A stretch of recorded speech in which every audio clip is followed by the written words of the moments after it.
Hello everyone, I'm George from Ireland. This is the British Poesy Channel. So I'm about to declaim a poem by an Irish poet, Percy French, who's not very well known anymore, better known as a songwriter, and I think this one has been set to music since. So this is a very fun, slightly cheeky, not terribly serious poem that I first heard when I was about 8 at a declamation competition when I was at school. It's been used as an advertising jingle, some advert for beer in the 80s that Stephen Fry took part in. Right, that's enough ado. Here we go. Abdul, Abulbul, Amir by Percy French.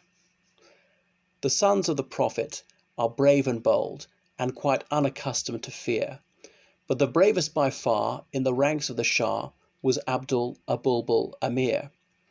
If you wanted a man to encourage the van or harass the foe from the rear, storm fort or redoubt, you only had to shout for Abdul, Abulbul, Amir. Now, heroes were plenty and well known to fame in the troops that were led by the Tsar, and the bravest of these was a man by the name of Ivan Skavinsky-Skavar. One day this bold Russian, he shouldered his gun and donned his most truculent sneer. Downtown he did go and trod on the toe of Abdul, Abulbul, Amir. "Young man," quoth Abdul, "has life grown so dull that you wish to end your career?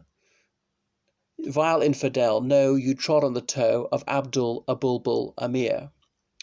So take your last look at the sunshine and brook, and send your regrets to the Tsar, for by this I imply you're going to die, Count Ivan Skavinsky-Skavar."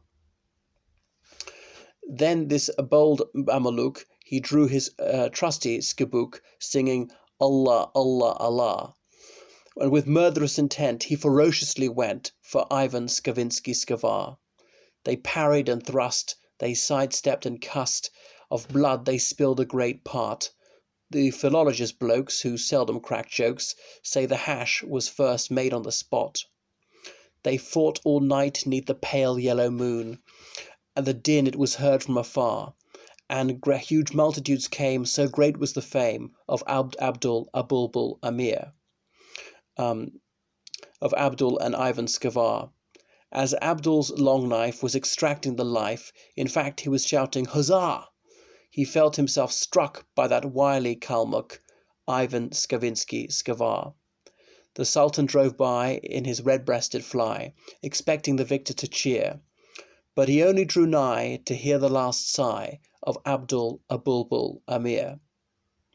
There rises a tomb up where the blue Danube rolls, and graved there in characters clear is, "Stranger, when passing, oh pray for the soul of Abdul, Abulbul, Amir." A splash in the Black Sea one dark moonless night caused ripples to spread wide and far. It was made by a sack fitting close to the back of Ivan Skavinsky-Skavar.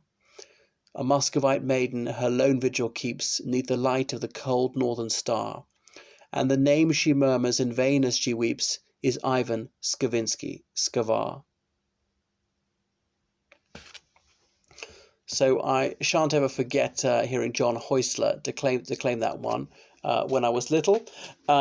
And I hadn't read it for absolutely years, and happened to be dipping into Stephen Fry's memoirs as Moab Was My Washpot, in which he mentioned this one in passing as the tune for that advert he was in years ago. And I looked it up. So Percy French was a 19th century Irish librettist and poet. So widely appreciated at the time, but his work's not enjoyed very much anymore. So this is a light-hearted piece, 2 fictional characters. So Abdul, Abulbul, Amir, is he the Shah, as in Shah of Iran, or probably the Ottoman Empire? It's not very historically accurate. It doesn't need to be. Shah being the ruler of Iran.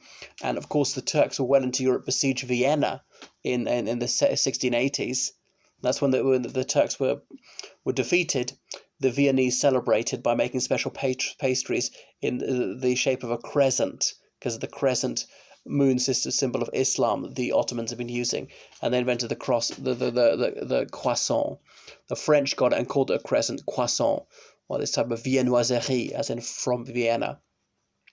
And then there's this Russian character, Ivan Skavinsky Skavar, but I've never heard a Russian surname that ends in R like that. It'd be Ov, Yev, or possibly In, but never R. So got it slightly wrong, but this is poetic license there. And then they mentioned some sort of knife he was using, a skibuk, I don't know, and the Kalmuk. Kalmuk are Buddhist people from the northern shore of the Caspian Sea. So he could be a Russian subject who is from there. Huzzah, as in a bit like hurrah, is that why he's saying it? But Russians pronounce it ura, but not huzzah. So that's that. This titanic clash between them that went on all night, and who died? It was Abdul, Abulbul, Amir in the end, I think. So that is enough from that poem by Percy French. Toodaloo.